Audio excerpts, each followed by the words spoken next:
আচ্ছা, এটা একটা প্রবলেম যে মেশিনটা বন্ধ করো, যে মেশিন চালু করার পরে তার কেন কেটে যায়।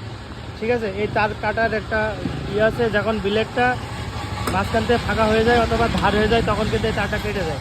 তো এটা সমাধান করার জন্য আমাদেরকে এর ভিতর থেকে এই ব্লেডটা বার করতে হবে, বার করে এটা ইচ্ছা মতো পিটাইতে হবে। ঠিক আছে, আমরা পিটাই পুরো প্রসেসিং আপনাদেরকে দেখাচ্ছি।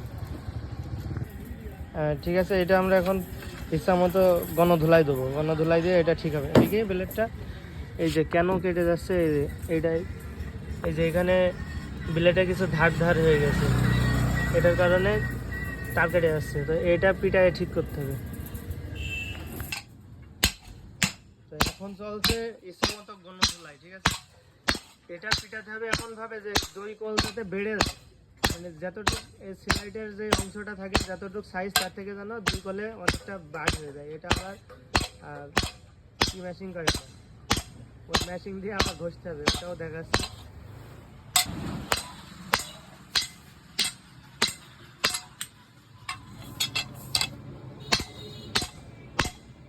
এটা ইচ্ছা মতো ধুলাইয়ের পরে এখন চলবে এটার ফিনিশিং। ঠিক আছে, মানে এই যে দুই কলের যে সাইডটা এটা এখন বাড়ানো হয়েছে, যেহেতু এটা কেটে কেটে কেটে কেটে গেছে সেক্ষেত্রে এটা বাড়ানো হয়েছে, দুই কল বাড়ানো হয়েছে। এখন কিন্তু এটা ডাইসের মধ্যে আর ঢুকবে না। তো এটা আবার ফিনিশিং করতে হবে এই গ্যান্ডের মেশিন দিয়ে। ঠিক আছে,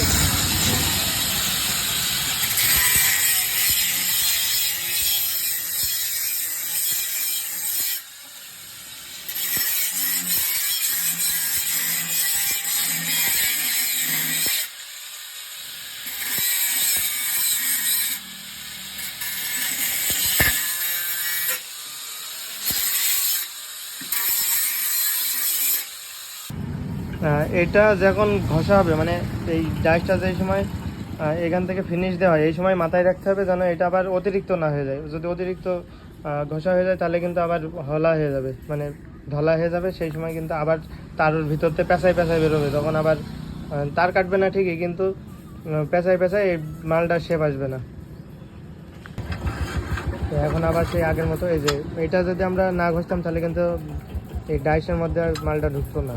এই প্লেটটা ঢোকানোর জন্য ওইটা ফিনিশিং দেওয়া হচ্ছে।